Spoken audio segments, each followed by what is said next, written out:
মিথিলার রুমে যেতেই দেখি মিথিলা তার দুলাভাইয়ের সাথে অন্তরঙ্গ মুহূর্ত পার করছে। মিথিলা আমার চাচাতো বোন। মিথিলা প্রায় অর্ধউলঙ্গ আর দুলাভাই শুধু শর্ট প্যান্ট। তাদের প্রেমলীলা দেখে আমি থমকে যাই। এটা দেখার জন্য মোটেও প্রস্তুত ছিলাম না। আমি মিথিলাকে ভালোবাসি, এটা মোটামুটি বাড়ির সবাই জানে। এই কারণে যে কত মার খেয়েছি তার কোনো হিসাব নাই। আমাকে বরাবর বলে দিয়েছে মিথিলাকে নিজের বোনের মতো দেখার জন্য। আমি মিথিলাকে এমন অবস্থায় দেখে নিজের চোখকে বিশ্বাস করতে পারছিলাম না। ছি ছি মিথিলা, এইসব কি দেখছি? আর দুলাভাই আপনি কি করে পারলেন এটা করতে? আমার আওয়াজ শুনে যেন ওদের মাথায় আকাশ ভেঙে পড়ছে। দুলাভাই বলল, অনিক প্লিজ কাউকে বইল না, কাউকে বললে আমাদের মান সম্মান থাকবে না। উনি সুমি আপুর স্বামী, দেখতে স্মার্ট আর অনেক বড় চাকরি করে। সুমি আপু হলো মিথিলার বড় বোন। আপু সকালে তার বাচ্চাকে ডাক্তার দেখাতে গেছে, সাথে চাচিও গেছে। চাচা নাই, মারা গেছে 3 বছর হয়। আব্বুও 2 পরিবারের প্রধান। আব্বু ও চাচা মিলে এইরকম 2টা 2তলা বাড়ি করে। সুমি আপুর বিয়ে হয়েছে 2 বছর, একটা 6 মাসের মেয়ে বাচ্চাও আছে। আপুকে আব্বুই বিয়ে দেয়। বিয়েটা পারিবারিকভাবেই হয়। দুলাভাই আমার হীরের টুকরা, বাড়ির সবাই জানে, কিন্তু তার চরিত্র যে এত খারাপ আমি নিজেও ভাবতে পারছি না। আর মিথিলা এটা কিভাবে করলো? মিথিলার মতো ভদ্র মেয়ে 3 গ্রাম খুঁজেও পাওয়া যাবে না।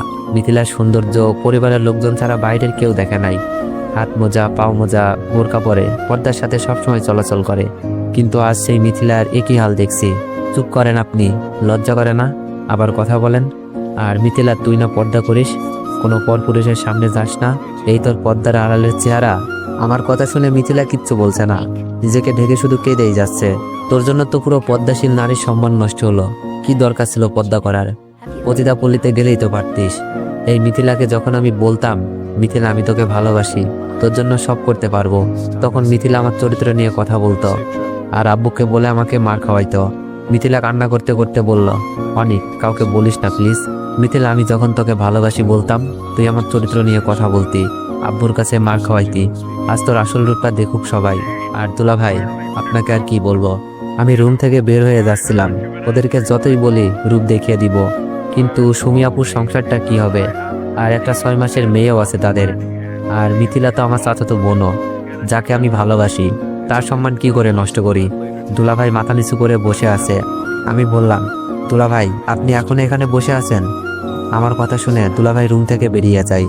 আমি বললাম, মিথিলা, অন্তত তোর কাছ থেকে এটা আশা করি নাই, কাজটা কিন্তু বেশি ভালো করিস নাই। বলেই যখন রুম থেকে বের হতে যাব, দেখি দরজা আটকানো। মিথিলা চিল্লাতে শুরু করে দিছে, অনিক আমাকে ছেড়ে দে প্লিজ, আমার এত বড় সর্বনাশ করিস না, আমি তোকে ভাইয়ের মতোই ভাবি। অনিক না প্লিজ। মিথিলার কাণ্ডে আমি বাকরুদ্ধ। সেই সুযোগে মিথিলা ভিতর থেকে দরজা আটকিয়ে দিছে। আমি কথা বলতে পারছি না, গলা দিয়ে আওয়াজও বের হচ্ছে না, মনে হচ্ছে হাত পা সব বেঁধে রেখেছে কেউ। অনিক, তুই আমার এত বড় সর্বনাশ করিস না প্লিজ, আমি তোর পায়ে পড়ি। মিথিলা তার কাপড় চোপড় ছিঁড়তে লাগলো, প্রায় অনেক অংশ ছিঁড়ে ফেলছে। আমি অনেক কষ্টে মুখ থেকে বের করলাম, মিথিলা কি হচ্ছে এসব? মিথিলা অনেক জোরে চিল্লাচার বলছে, কেউ বাঁচাও, অনিক প্লিজ ছেড়ে দে, আমি যেখানে ছিলাম সেখানেই দাঁড়িয়ে আছি। মিথিলার এমন কাণ্ডে শরীরের শক্তি হারিয়ে ফেলেছি। বাইর থেকে দরজা ধাক্কাতে লাগছে দুলাভাই, আর দরজা খোলার জন্য চিল্লাতে লাগলো। দুলাভাইয়ের চিল্লানি শুনে আব্বু, আম্মু, ভাইয়া, ভাবি সবাই মনে হয় চলে এসেছে। জোরে দরজা ধাক্কাতে ধাক্কাতে দরজা ভেঙে ফেলে সবাই। দরজা খুলতেই মিথিলা আব্বুর পেছনে গিয়ে লুকাই। মিথিলার কাপড় চোপড় ছেঁড়া দেখে আন্দাজ করে ফেলে মিথিলার সাথে খারাপ কিছু হতে যাচ্ছিল। মিথিলা নাকা কান্না করছে। মিথিলাকে ভাবি আগলে নাই, আর সবাই আমার দিকে অগ্নিচক্ষু দেখাতে লাগলো। আব্বু আমার সামনে এসেই ঠাস ঠাস করে কয়েকটা চর বসিয়ে দেয়। ভাইয়া এসেও অনেকটা চর মেরেছে। আমি কিছু বলতে যাব, সেই সুযোগ নাই, সবকিছু এত দ্রুত হচ্ছিল। মিথিলা, অনেক তো তোমাকে কলেজে যাওয়ার জন্য ডাকতে এসেছিল, তোমাকে এত খারাপ অবস্থা দেখা যাচ্ছে কেন? অনেক কি তোমার সাথে কিছু করেছে? ভাবি হয়তো বিশ্বাস করতে পারছে না, আমার মতো ছেলে এমন একটা কাজ করবে। মিথিলা ভাবিকে জড়িয়ে ধরে নেকা কান্না করছে আর বলছে, ভাবি আমি শুয়েছিলাম, অনেক এসে আমাকে একা পেয়ে আগের মতো ভালোবাসার প্রস্তাব দেয়। আমি বড় আব্বুকে জানাবো বলাতেই অনেক আমাকে বলে আমি নাকি অনেক মার খাওয়াইছি, তাই আজ তোমার ইজ্জত কেড়ে নিব। তারপর অনেক আমার সর্বনাশ করতে থাকে। আপনারা না আসলে আজ অনেক আমাকে কি যে করতো। মিথিলার কথা অবিশ্বাস করার কোনো কারণই নাই, আগেই বলেছি 3 গ্রাম খুঁজেও এমন মেয়ে পাওয়া যাবে না। আব্বু মিথিলার কথা শুনে যেন আরও রেগে গেলেন। তুই আমার ছেলে ভাবতেই লজ্জা লাগছে, যে নিজের চাচাতো বোনের সাথে এমন করতে পারে, সে অন্য মেয়েদের কি না করবে। তোর এই বাড়িতে কোনো জায়গা নেই, বের হয়ে যায় বাড়ি থেকে। আব্বুর কথা শুনে চোখ বেয়ে পানি পড়ছে। মাথা নিচু করে কান্না করতে করতে বললাম, আব্বু আমি কিছু করি নাই, ওই তুই আমাকে আব্বু বলবি না, আজ থেকে আমার একটা ছেলে, তুই মরে গেছিস। আব্বুর মুখে এই কথা শোনার থেকে মরে যেতে পারলেও অনেক বেশি খুশি হতাম। আম্মুকে বললাম, আম্মু আমি কিছু করি নাই। মিথিলা কথা আটকে দিয়েই আম্মু বলল, জানি না কোন পাপে তোকে পেটে ধরেছিলাম। আম্মুর মুখে কথা শুনে মনে হচ্ছে কলেজা ছিঁড়ে যাচ্ছে। আর কাকে বলবো, যেখানে আমার গর্ভধারিণী মাই বিশ্বাস করলো না, আমাকে কিছু বলতেও দেয় নাই। আমি দুলাভাইয়ের দিকে তাকালাম, মুখে শয়তানি হাসি।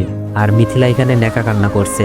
সুমি আপু চলে এসেছে, যার আদরে আমার বড় হওয়া, যে আপুটা আমাকে আপন ভাইয়ের মতো ভালোবাসে, আমাকে এখনো মুখে খাবার তুলে খাওয়ায়। সেই আপুটাও সবকিছু শুনে কান্নায় বুক ভাসাচ্ছে। আজ আমি আপুর চোখও খারাপ হয়ে গেলাম। মিথিলার রুম থেকে বের হয়ে আমার রুমে গিয়ে কাপড় চোপড় গোছাচ্ছি, কারণ এই বাড়িতে আমার জায়গা নেই। আর আমি কোন মুখে থাকবো এখানে, যেখানে সবাই আমাকে দর্শক বলে জানে। কাপড় গোছানো শেষ, রুম থেকে বের হব, এমন সময় ভাবি আমার রুমে আসলো। ভাবিকে দেখে আমি মাথা নিচু করে দাঁড়িয়েছিলাম, কারণ ভাবি আমার মায়ের মতো আদর করে। আমার টাকা পয়সার অভাব ভাবিই পূরণ করে। ভাবি সুমি আপুর মতোই আমার একটা বড় আপু। ভাবি বলল, এটা তুমি কি করলে অনিক? আমরা তো মিথিলার সাথে তোমার বিয়ে দিতে রাজি ছিলাম। আব্বুকে না হয় আমরা বুঝিয়ে নিতাম, তার জন্য জোর করে। আমি কান্না করতে করতে বললাম, ভাবি আমাকে মাফ করে দিও, আমি পারি নাই সবার সামনে সত্যটা বলতে। ভাবি বলল, কি সত্য বলতে পারো নাই? আমি বললাম, ভাবি কথা দেন, কথাগুলো কাউকে বলবেন না। ভাবি বলল, বলো, বলবো না কাউকে। আমি কান্না সুরে বললাম, ভাবি আমি মিথিলার সাথে এমন কিছুই করি নাই। ভাবি বলল, তাহলে মিথিলার কাপড় চোপড় ছেঁড়া কেন? ভাবি আমি মিথিলাকে ডাকতে গিয়ে দুলাভাই আর মিথিলার পাপ কাজে লিপ্ত থাকতে দেখি। আমি তাদের অপমান করি, ভয় দেখাই, বাড়ির সবাইকে বলে দিব। কিন্তু পরে আপুর সংসার আর মিথিলার সম্মানের কথা ভেবে থমকে যাই। আমি রুম থেকে বের হতে যাচ্ছিলাম, দুলাভাই বাইর থেকে দরজা লক করে দেয়। মিথিলা জোরে জোরে কাঁদতে থাকে আর কাপড়গুলো ছিঁড়তে থাকে। তারপর ভিতর থেকে লক করে দেয় মিথিলা। বাইর থেকে দুলাভাই দরজা ধাক্কাছে আর চিল্লানি শুনে তোমরা এসে আমাকে এই পরিস্থিতিতে দেখলা। আমি কাকে বলবো এই কথা, কে বিশ্বাস করবে বলো? এই বলে কেঁদে কেঁদে রুম থেকে বের হতে যাচ্ছি। ভাবির চোখেও পানি, ভাবি বিশ্বাস করলেও নিরুপায়। ভাবি বলল, কি বলছো অনিক? তাদের পাপের বোঝা তোমার উপর চাপিয়ে দিয়েছে? আমি বললাম, ভাবি তুমি কাউকে বলো না প্লিজ, মিথিলার সম্মান আর আপুর সংসার নষ্ট হয়ে যেতে পারে। ভাবি বলল, জানি না অনিক, কে মিথ্যা বলছে আর কে সত্য বলছে। মিথিলা আর সুমিত জামাইয়ের তো এমন কোনো বাজে লক্ষণ দেখিনি। ভাবি তুমি আমাকে বিশ্বাস করছো না? তাহলে এটা দেখো, আমি সুযোগে সবকিছু ভিডিও করে রেখেছিলাম। ভেবেছিলাম কাউকে দেখাবো না, কিন্তু পরিবারের সবচেয়ে প্রিয় মানুষটার চোখে নিজেকে খারাপ বানাতে পারি নাই। ভাবি মোবাইল নিয়ে যেতে চাই। অনিক এই ভিডিও এখনই আব্বুকে দেখাবো। ভাবি প্লিজ কথা দিয়েছো কাউকে বলবা না। সবার চোখে খারাপ হলেও তোমার চোখে যেন ভালো হয়ে থাকতে পারি, তাই তোমাকে সব বললাম। কথা শেষ করতেই ভাইয়া ভাবিকে বলছে, এই ধর্ষকের সাথে কিসের এত কথা? ভাবির চোখ দিয়ে অনবরত পানি পড়ছে। ভাবি আমার হাতে অনেকগুলো টাকা দিয়ে বলে, টাকার দরকার পড়লে যেন আমাকে জানাই। ভাবির চোখ মুছে আমার রুম থেকে বের হয়, কিন্তু আমার চোখের পানি জোড়ায় না। রুমটার প্রতি মায়া লাগছিল। আব্বুর পায়ে একবার সালাম করতে মন চাচ্ছিল, কিন্তু সেই সাহস আজ আমার নেই। সবাই আমার চলে যাওয়া দেখছে। ভাবি সবার চোখের আড়ালে বারবার চোখ মুছছে। 12টার বাসে রওনা দিলাম ঢাকার উদ্দেশ্যে। সো এভরিওয়ান, তোমরা যদি গল্পটি কন্টিনিউ করাতে চাও তাহলে একটু বেশি বেশি কপি লিঙ্ক করে দিও আর একটু বেশি বেশি কমেন্ট করে দিও। ধন্যবাদ।